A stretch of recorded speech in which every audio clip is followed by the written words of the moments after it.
It's good to have everybody here. I know Bible class in here is a little bit different today because of all the things that are going on down the hallway. So excited that you are here to be a part of any of our Bible classes. I know you were looking forward to each of the individual ones that just started last week. So for the teachers that start off one session and then have to end for one and then come back, I know that causes a little bit of a backup there. But I'm excited that we get to have this opportunity this morning to be in here. So I appreciate the extra ones that have come through to be here as we study together. Before we begin our Bible class, let's begin with a word of prayer. Lord our God, we thank you for the day. We thank you for the opportunity that we have to study your word, that you have given us everything that we need to make the right decisions to follow you. Pray that you'll help us to make the right decisions. We run into a lot of challenges and things that come up in our way, but I pray that you will give us guidance and clarity of thought so that we can choose right over wrong. Be with us as we study this morning, as we continue to take your word in all the world.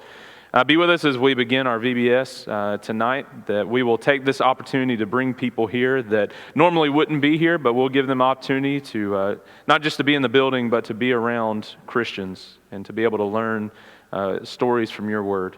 Help us to go into our community with your word and to share your gospel with everyone. We thank you for Jesus and pray this to you in his name. Amen. All right, this morning we are picking up from our study of what we began last week, understanding Christian ethics.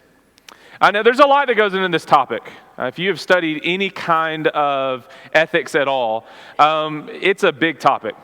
You could have multiple classes and on multiple different angles, all concerning how we make decisions, how we choose right or how we choose wrong in certain situations, and how can we be better? How can we shore ourselves up? What kind of words can we use? What kind of information can we fill our minds with so that we can go about this world in the right kind of way? I was talking to my father-in-law. He is big into ethics right now, not just because of his interest with law and everything like that, but he's been teaching a class at Freed-Hardeman on business ethics. And he said you could spend multiple semesters at a time just on business ethics. He said, but if you were to back up and you were to get a wider scope of what ethics is in general and understanding morals, he said that's what we get the opportunity to do. And so he was jealous of having this kind of opportunity to be able to teach this topic together. When I think about ethics and I think about morals, it's all about how do we make decisions? How can we make sure that we're going to make the right decision? Now, as we're building up and we're going to get to some of these major topics towards the end of this quarter, the latter half, we have to build some groundwork. We have to understand how we operate and how we think and how the world around us, how they operate and how they think. And that's where our discussion is going to be for the day. There's a term that's used called worldviews, and it's just describing how our world operates. Specifically, how does our world operate, or how do we see the world right now in 2019 in Montgomery, Alabama, as a 28-year-old, as a 30-year-old, 40, 50, 60, 70, whatever you are blessed with? How do we see the world in our situation? And if you could take our world and how we see it and put it into a box, this is what a worldview is. And so that's what we're going to be looking at this morning, see if we can categorize our thoughts and if we can categorize our world together. But before we do that, I want to pick up from a comment that I made last week concerning wisdom literature. We looked at Psalm chapter 1. Psalm 1 is an introduction to the entire book of Psalms. And it begins by testing what kind of person are you going to be. Blessed is the man. It's actually very similar to what Jesus will say at the beginning of his Sermon on the Mount. Blessed are the fill in the blank. See, Jesus and God's plan is to test our character, to shore up our character, to help us to be able to make the right decisions. And wisdom literature does a great job of challenging us to go that next step. And that's exactly what we looked at in Psalm chapter 1. You get that beginning, that introduction. Before you can get the rest of the book, before you pass through, you have to go through this gate. And the book of Proverbs is the same way. I love how Proverbs begins, because you go through and you read the book, you find out it's very difficult to read because you have all these little sayings, all these little quips that are, trying to help us to think and to operate in a better way. But before you get to each one of those individual Proverbs, you have to enter in through chapter 1. Proverbs chapter 1 is like a father sitting down with his son across the table and saying, let me help you. Let me give you some advice. If you want to understand things, if you want to be more knowledgeable, if you want to gain more wisdom, here's what you're going to have to do. Pay attention to the words of Solomon, starting in Proverbs chapter 1, in verse 2. Listen to what he says. To know wisdom and instruction, to understand words of insight, to receive instruction in wise dealing and righteousness, justice and equity, to give prudence to the simple, knowledge and discretion to the youth. Let the wise hear and increase in learning, and the one who understands obtain guidance. To understand a proverb, a saying, the words of the wise and their riddles. He said, before you can go through the rest of this book, before you can make any decisions about justice, before you can make any decisions about what is right and what is wrong, you really need to check yourself and find out where's your instruction coming from. So he gives that bit of an introduction, but then he's going to take you to the threshold of a door and he's going to say, can you walk through it? The fear of God. The fear of the Lord, in verse 7, is the beginning of knowledge. Fools despise wisdom and instruction. Do you want to make good decisions in life? Do you want to understand what is the right decision? Begin with God. See, our understanding of how God operates concerning this world is going to help us make better decisions, make the right decisions. It has to begin with a proper fear and understanding of the Lord. So he opens up the gate and he says, will you walk through? But then he's going to give us some more information, similar to what we saw in Psalm chapter 1. Listen to what he says starting in verse 8. Hear, my son, your father's instruction, and forsake not your mother's teaching, for they are a graceful garland for your head and pendants for your neck. My son, if sinners entice you, don't consent. If they say, come with us, let us lie in wait for blood. Let us ambush the innocent without reason. Let Sheol, let it swallow them alive. Like those who go down to the pit, we shall find all precious goods. We shall fill our houses with plunder. Throw in your lot among us. We will have one purse. My son, don't walk in the way with them. Hold back your foot with their paths, for their feet run to evil, and they make haste to shed blood. For in vain is a net spread in the sight of any bird, but let these men lie in wait for their own blood. They set an ambush for their own lives. Such are the ways of everyone who is greedy for unjust gain. It takes away the life of its possessors. If sinners entice you, don't consent. The father's sitting down with his son. He's like, who are you spending your time with? Who are you getting your instruction from? Is it the fear of the Lord that's guiding you, or is it what other people are saying around you? He said, if you look, they're saying, hey, look, let's lie and wait. Let's go and get this kind of gain. He said, don't do that. Don't follow after the path of sinners. Be a tree that's planted by the water. Let that guide you. And he goes into a bigger discussion that I love all the way up till chapter 9, because then he's going to start giving you each individual proverb at a time. But up until chapter 9, he's going to introduce you to two women. He says, my son, what kind of wife would you rather have? Wisdom or Lady Folly? And he describes them so beautifully. He gives this description. He says, wisdom. She holds her household in the right way. She operates with other people in the best manner. She will treat you fairly. She'll raise your kids. And he's like describing the perfect wife. It's almost similar to what you'll find at the end of the book of Proverbs in Proverbs chapter 31, the virtuous woman. He said, would you want to marry someone like this? Or do you want Lady Folly? You see, Lady Folly, she'll marry you and she'll go after someone else. She won't spend her time with you. She won't keep up her house. She won't keep up training in the right kind of way. She's going to go pursue her own passions, and you'll be left alone and broken. Who would you rather have? Choose wisdom. Let that be your guide. And so I want us to think, as we go further into this discussion of ethics and making the right kind of decisions, who will you choose? What will you choose? And what will you allow to guide your life? What will we do together as we try and put everything into its proper place? So I want to give you that as our little bit of an introduction for the day. So let's consider some things. Ethics are important because they give direction to people and societies who have some sense that they cannot flourish without being moral. If you look at the world around us, people want to pursue what is good. They want to live in a society that is going to flourish, that's going to... nobody wants to live in a world that's just evil. That's just not how we operate as people. That doesn't make sense to us. We want something that is good. if anyone is honest with themselves, they're going to say, I would rather live in a right kind of society, doing the right kind of things. But here's the problem. What is right? That's what our world's trying to figure out. What is right? What is good? What is evil? What is bad? What should I pursue? What should I stay away from? For us, we say, well, the fear of the Lord is the beginning of knowledge. That's where my instruction comes down from so that I can do what I need to do. But our world, they're going to say, well, I don't have that. That's not what I ascribe to. That's not what I believe in, so that's not going to guide me.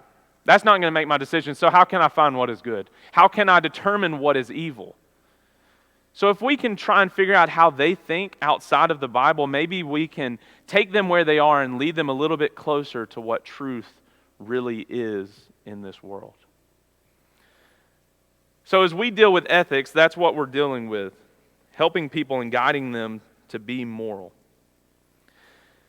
Now, I want to challenge us this morning. This is a little bit different. I know we have a lot of different people in here from different classes, different age groups, and so I want to try something.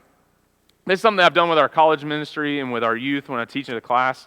Parents, if you'll let your kids be able to use their phone to be able to get to this, it's a live survey. I have a few questions that I want to ask us together. So if you have your phone or your tablet, I'm going to give you permission to look down on it for a little while. We might just crash the Wi-Fi, so we'll see. But I've got a live survey that I want to offer you, it'll help guide our discussion maybe and see where we are. It's anonymous, so you can respond however you feel best fits your description of what these questions are going to be. So you go to a website, it's called menti.com, and then it's going to make you plug in a room code. It'll be 530215. It should pop up and say Dalraida Christian Ethics, say Christian Ethics, Dalraida Church of Christ. Give everybody a second to get there. Like I said, this is going to be anonymous. Some of the questions that I'm going to ask you this morning are the same questions that I asked my class over at Faulkner. And I'll show you some of their responses. I changed a few of the questions just because of our demographic in here.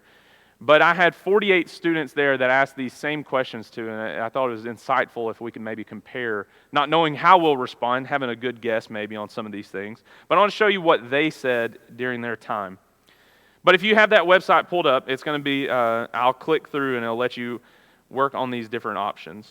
So, bear with me.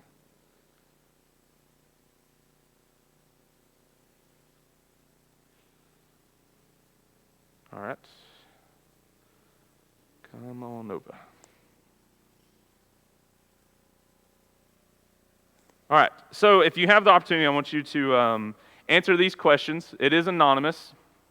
And it's just on a scale of, do you agree or disagree with the following statements? Like I said, these are going to be the same questions I asked. I had 48 students at Faulkner that I compared these to.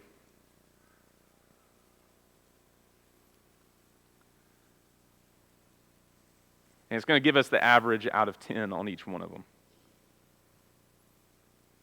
I'll give that a second to pop up.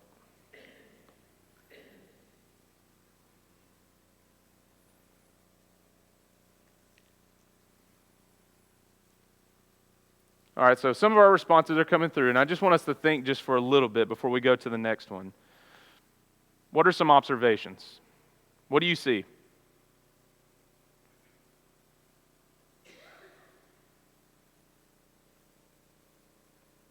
Read the data.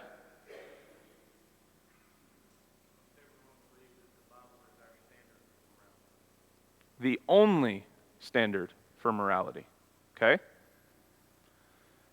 This is going to be an important thought the further we go into this class. The Bible is our only standard for morality. What about the moral law? What about the natural law that's written on our hearts? When Paul will say in Romans chapter 2, he said, you see the Gentiles in the world?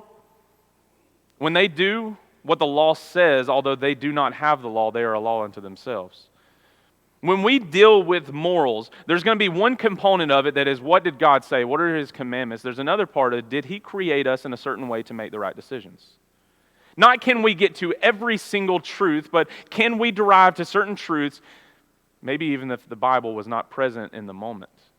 Now, Paul's going to give us some challenges in Romans chapter 2 that we'll come back to in these next couple of sessions. We'll be compounding each one of these thoughts.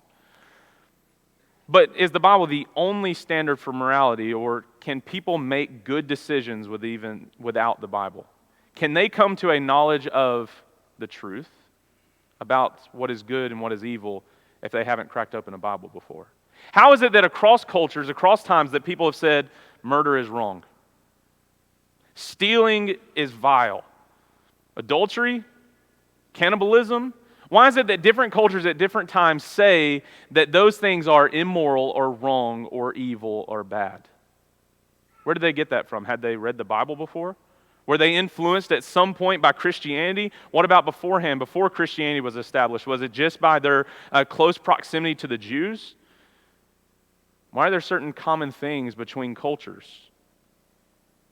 Now, yes, the Bible is the main standard for morality. That will be enforced, will not be disputed, although people will challenge that. But what else is in place? So I want us to think about that. I want you to hold that in your mind. What else do you notice?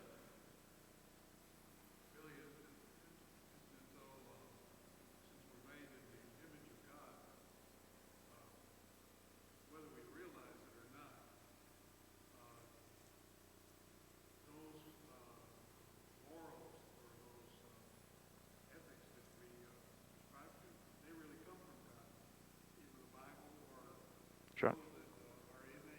Yes. They're going to run parallel. See, what we're going to find out is that what the Bible is saying exactly, it makes sense to our lives. See, people are groping in the darkness. They're trying to find what is right. They're trying to ask this question, how can I choose what is right? The Bible's going to come along and it's like, let me give you some explanation of why you feel that way. You feel guilty when you do this or this or this. Why is that? The Bible's going to tell you this is why. They run parallel. You can't have one without the other. But what it comes to in our apologetic defense, if we're going to defend Christianity, we're going to lead people over to what is right, we need to get them where they are so that truth will really make sense in their life. Absolutely.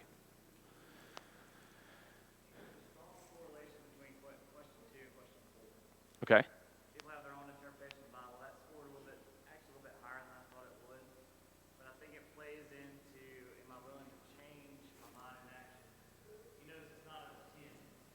The Bible is so important in people's lives, they'll be willing to change no matter what, or risk no matter what the cost. But it's interesting, this is pulling people here at the congregation, is question 2 and question 4 strongly relate to one another. And you can see that they play off one another pretty well. Having your own interpretation of the Bible, that could be looking at it, here's what from what I read and what I get, here's what I receive in my thought process. So it's it can be a little bit tricky question, but judging and seeing what is determined by question 4 out of question 2 is interesting to me. Okay. And I can do that, and I'll show you how many responses that we had on each one of those scales. So that might give a little bit of help right there.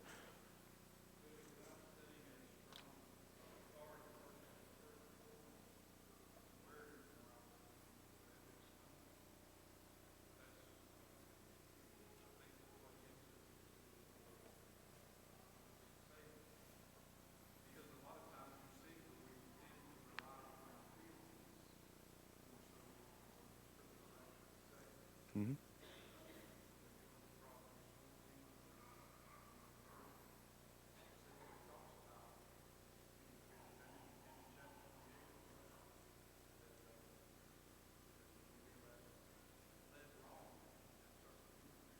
Mm-hmm. Okay. So as you look at the numbers and you go through each one of these, we face moral issues today the Bible does not address. Well, we are facing different kinds is probably how we would respond to that.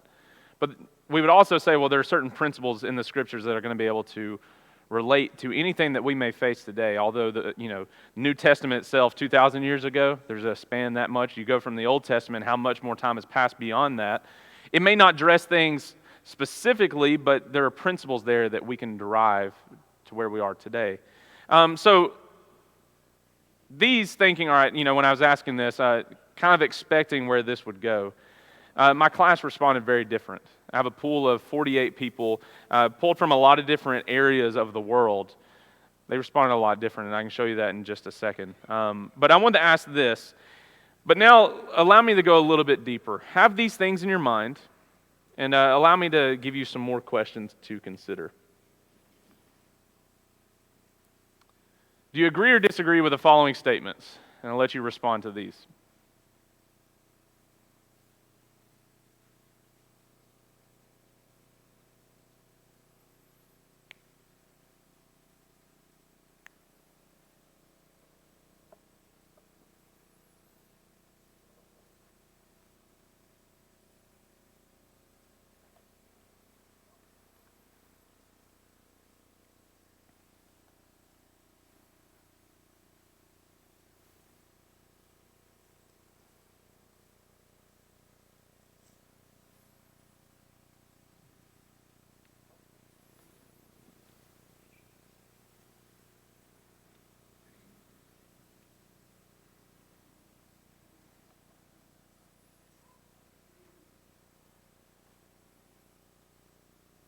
And even if you don't respond on it this way, which is fine, I knew not everybody would have the opportunity to do this, which is completely fine. So if you want to respond just in our discussion, you're welcome to do that as well. Like I said, there's just a way to be able to poll people anonymously and to be able to see the data together. So that's what the purpose of this is.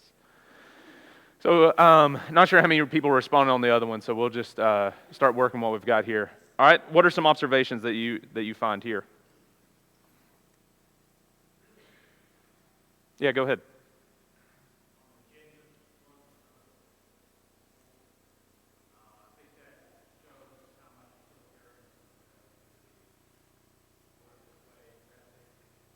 Okay.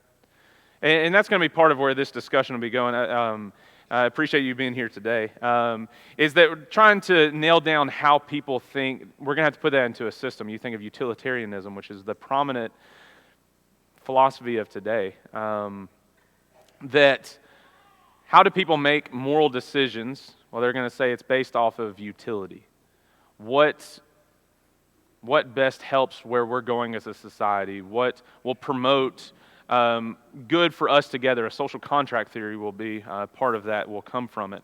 So yeah, you can see some influences of it coming in. What else?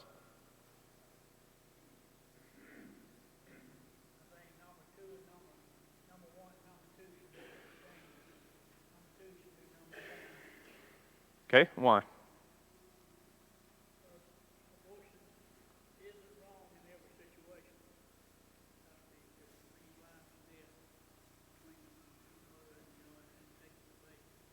Okay.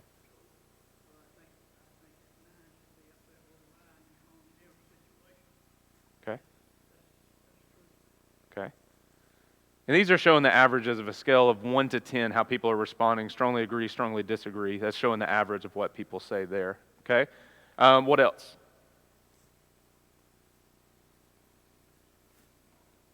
What do you notice?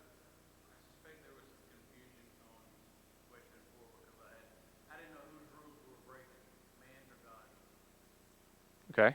So a little bit of confusion there. All right, appreciate that. I'm not planning to break God's rules, but sometimes I may have to break man's rules if they go against what God's rules are. Okay. Yeah. So yeah, I mean, we have the governing authorities that are in place that we are supposed to subject ourselves to, Romans chapter 13. But if those rules violate what God says, then I may have to break man's rules. Absolutely. What else do you notice?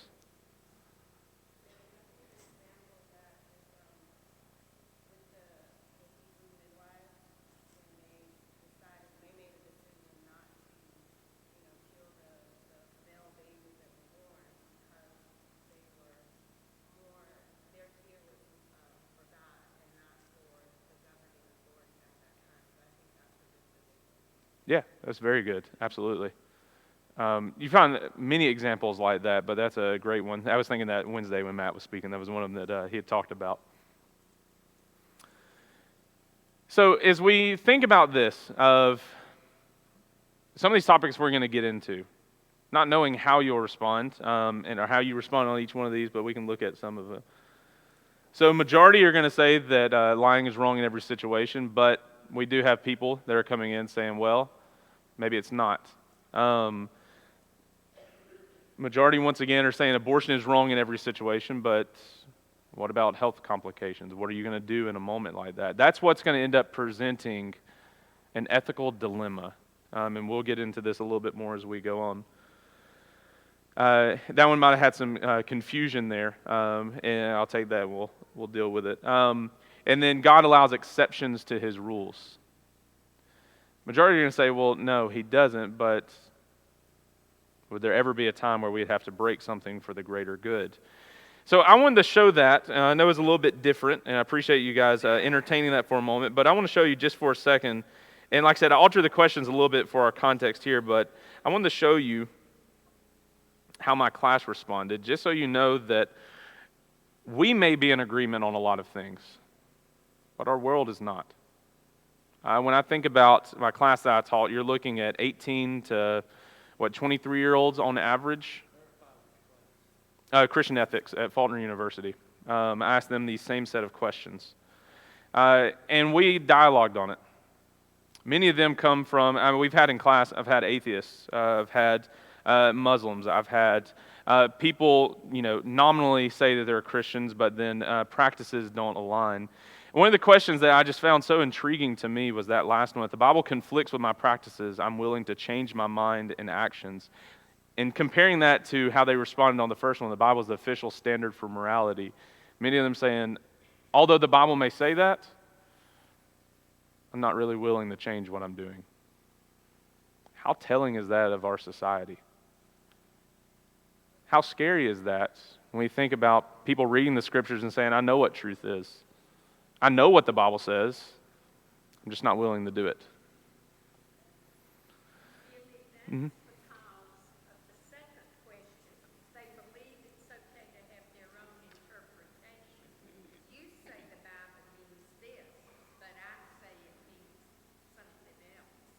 So how can we maintain our differences? Well, if you believe that you can have your own interpretation, you don't really need to change your actions. Mm-hmm.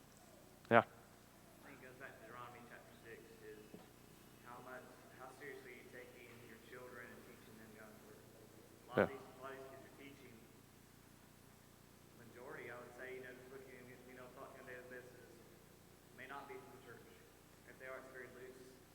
And we see the results of not teaching our children, not committing them in the scriptures where it can lead. Yeah, absolutely. I'd be interested to see. I think the hot button issue in this in the church and within society on the next slide is probably going to be the capital punishment. I'm interested to see how that's going to go. Well, let's look at it then. So here's what we got out of 47 that I polled in class. Does it look a little different? Yeah, a few slightly different questions. Like I said, I changed them around a little bit because part of this was our discussion where we were going in class, so I changed it. And just for our context here, I ruled some out. But like capital punishment is an acceptable practice, right in the middle. And that was probably one of our most fruitful discussions because what I challenged them was, can you be consistent with your morals? From what you say from the beginning of life to the end of life, all the way through for every reason, where do you land with it? And so you kind of see that. But a little bit different than what we noticed in here. And although this, like I said, you're looking at 18 to 23-year-olds, different generation that's coming through and how they see things, and coming from all points of the world in this particular class, it does give us a little bit of an insight of the world that we're living in and how people think. And we see it in the news, we see it in politics, we see it in discussions and debates and just downright arguments that people are having in the world. And to some extent, we might be shielded from some of it in our day-to-day conversation. If I were to ask another poll of how many of these topics come up at school, at work, at home, some of these things we may not even address. There might be, that doesn't come up. But what do you do when you do have a coworker that's pregnant, that's trying to decide what they'll do with the kid?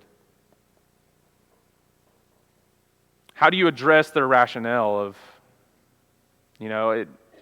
only when the baby is viable or up until heartbeat? What do you say in a moment like that?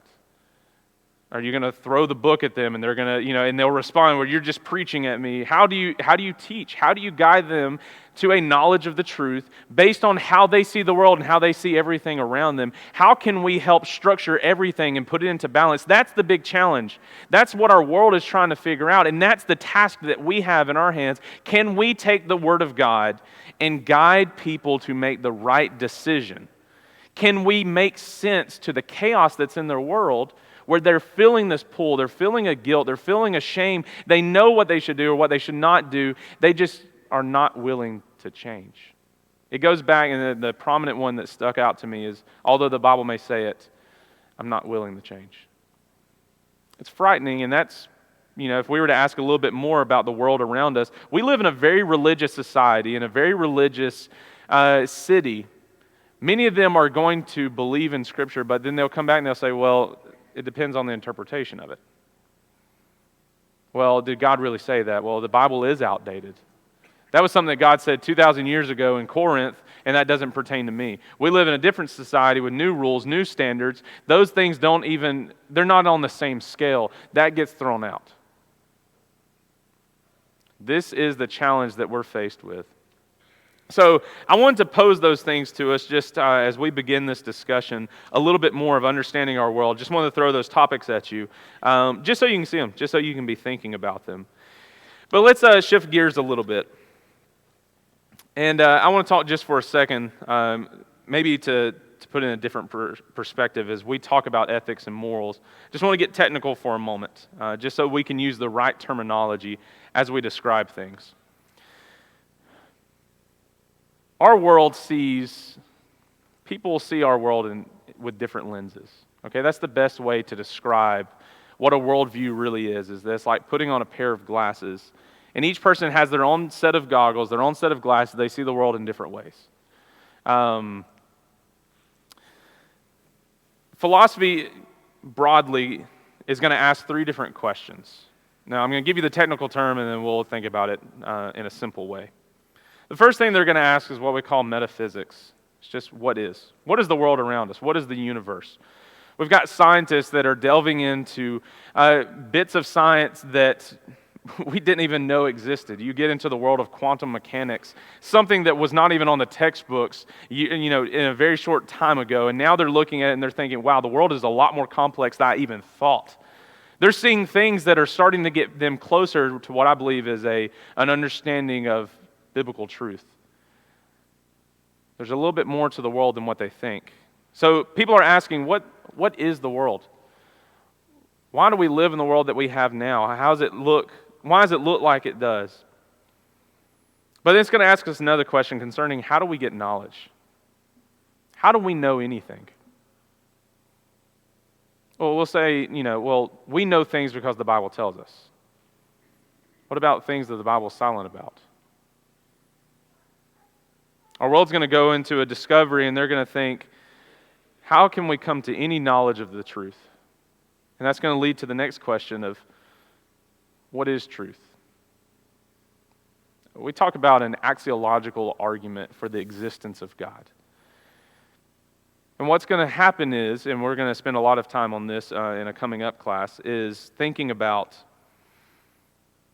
can we make a defense for God just by our feelings about what is right and what is wrong? I believe there's a lot to be said there. There's a lot to do. So we ask, axiologically, what is value? How can we know anything about the world? But how can we know anything about what is good and what is evil? So it comes into our discussion of when we talk about morals. What makes morals different than ethics? Morals has to deal with content. So I want you to think about if you were to pack a bag and you're going to put all these different items in there, you're going to organize your luggage by putting in what is right and what is wrong. You're going to have different compartments and you're going to say in your mind, that action is wrong. Now, you may have a biblical precedent for it, or you may say personally, there's something about that I just don't like. It's just wrong, or that's just good. There's something about it. You're going to organize your thoughts. You're going to organize your life according to morals. You're going to pack your bag. You're going to pack your life with what is right and what is wrong. But then that's going to influence how do you make decisions. And this is what ethics has to deal with. How do you take your view of right and wrong and live it out? Let me pose this scenario. You're in a trolley car. You're barreling down the road.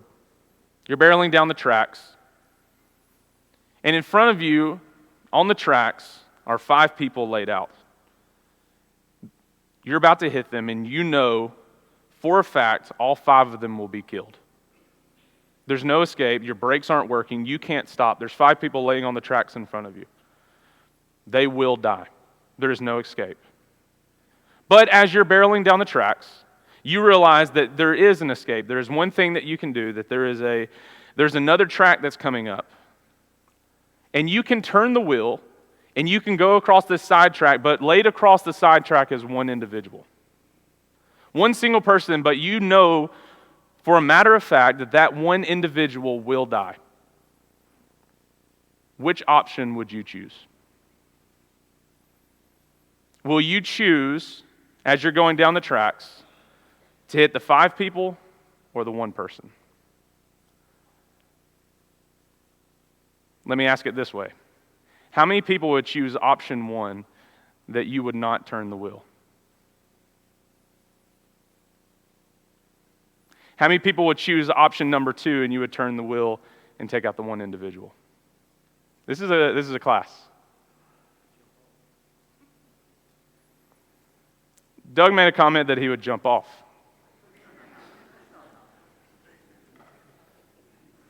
So entertain this. Why did you choose the way that you chose?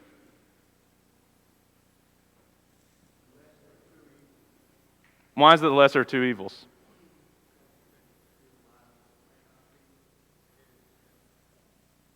Okay. What else? You're going to say it's an unfair scenario. There's no outs. Do what? Life is unfair sometimes. Okay. We have those things that just life. Okay. You're not about to tell me that the one person is my child on the track, are you? No. Okay, good. No, this is human life. That's it. No, I'm not going to pull that scenario. No, you're looking at the value of one life over 5. Or 5 over 1. Why did you choose the way that you chose? Respond.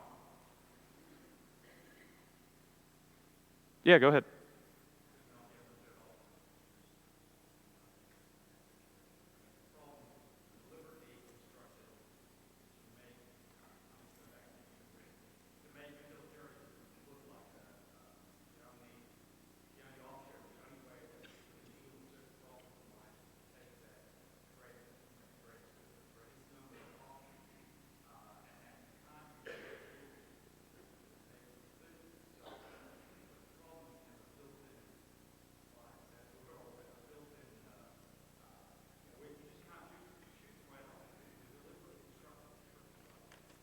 Okay. Because you feel this bit of a pull, you think, okay, well, if the trolley's already going down and there's going to be 5 people, but if I'm actually, and that's just the circumstance, that's just the way it is. But if I were to turn the car, that's an active decision that I would be choosing the one individual over the 5. It makes you feel a little bit more guilty, doesn't it?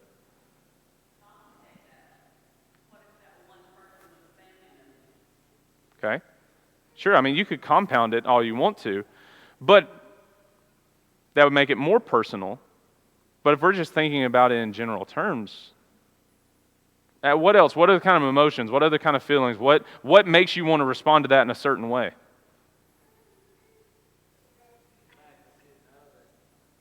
Being 1 or 5, you can't win either way because even if you take the 1, you still were the reason for taking precious life.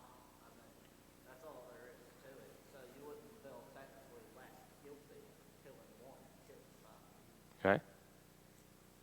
He says the lesser of 2 evils. I think of it as the less of harm. Like, especially, for instance, in nursing, sometimes you make decisions to do this because it causes less harm than that. I mean, I said to Will jokingly, like, they chose to lay on track.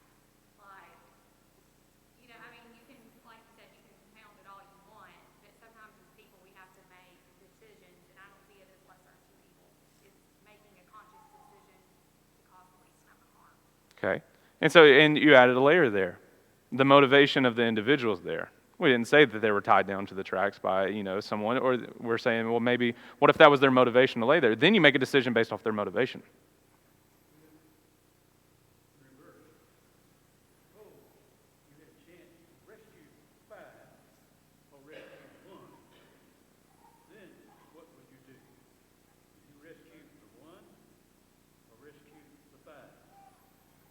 Because you're putting a number on the value of life. I think the thing holds. You know for a fact, 5 people are going to die due to nothing. If you do something, you're saving 5 and you're harming 1. But I'm going to take that and pray to God forgive that blood on my hand. Okay? What if the one is the president and the other 5 are just car citizens? I mean, and so you add the layer of the value of each one of those individual lives. Billy, you really say you got the 5 on the track, but it's either hit them or you veer off the track in a life that you save them, but it's you that's going to die by pulling off the track. So you or the other 5. Okay?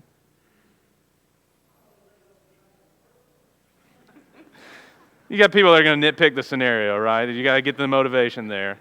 They're on the track, regardless of why you think they're there or what they are. That's a decision that has to be made. Hmm? But so you.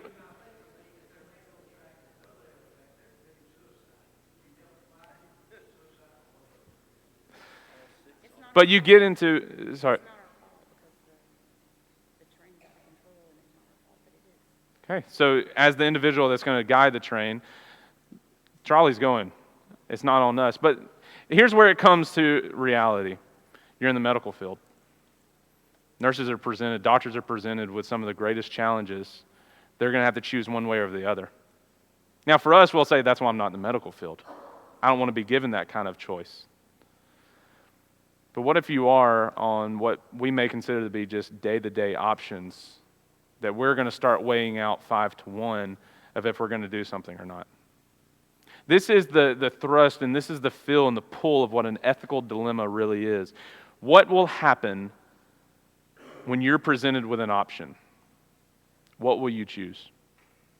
Can we maintain our standard of morals regardless of what the situation is? How do we justify our decisions at its most complex moment? What happens when we are faced between a rock and a hard place? Will we just lie down? Will we do nothing? This is on an individual scale, but this is on a broader scale. What will we do? How far will we go to pursue truth? And so I want us to feel this as we continue to go through, and because if we don't have a strong stance on our morals, we don't have a strong stance on what is right and what is wrong, the ethics are going to get thrown out. We're not going to know how to respond. We're not going to know if that should be right or not, because maybe we've never even thought about that before. As we're talking to people, and let's take our main topic that gets brought up about abortion, that's just right there in our sights right now. What if you're discussing with somebody, they didn't know what the Bible had to say? They didn't really know if that should be the decision or not. They were just making just what they consider to be an arbitrary decision. There's a lot that we have to teach. So as we go a little bit more, let's think, how do you really determine what is moral? This is going to take some explanation as we're closing down. I just want to put these in front of us, and we'll allow this to springboard as we go further in. If you're going to make a moral checklist, and you're going to decide, all right, how do I decide if something is right or wrong? Well, all right, I've got divine command. God said it. But what about other things? How do people justify what they're doing? Maybe people look at just an action in and of itself, and they'll determine, well, that action in and of itself, murder is wrong. No reason, it's just that's what it is. It's the action. How do you determine if it's good or bad? How do you determine if an action is good or bad? How do you determine if someone's motive? Is that really what's going to determine if something is immoral or not? Someone's motive behind it. You know, if you're watching somebody give another individual money, that could be a gift or that could be a bribe. The action itself, there's nothing wrong with giving someone money, but then the motivation behind it would cause the action to be immoral? What about the motivation? What about the consequences of our actions? Where that will go and what that will do. And then finally, if we're trying to put everything into a package, and this goes back to where we started this morning's class in Proverbs, what God is trying to do is to challenge us at our very core that speaks to the physical world and the emotional world and the spiritual world all in one. And it's our character. Our character makes us look at the scenario of the trolley cart in very different ways. We feel a pull in a different way because of our character, because of where we stand with what is right and what is wrong, or what we think is right and what we think is wrong, and we're going to have to make some kind of decision. But at the end of the day, how does our character look? God shores that up over and over again. Jesus will do the same thing. We'll spend time thinking about what did Jesus teach us in regards to our morals. We have to check our character, because you might be able to go through each one of these steps and say, each one of these, I've passed all the tests, this is good, this is good, this is good. But you may get to the very end of it, and you may realize that the character is off. Can the character lying underneath a decision negate the action, the motive, and the consequences all in one? God requires our all, 110%. Everything that we do, everything that we think, everything that we are, has to be good through and through. It was Jesus' motivation and his plan when he was here, and he looks us in the face and he says, you follow me in my footsteps.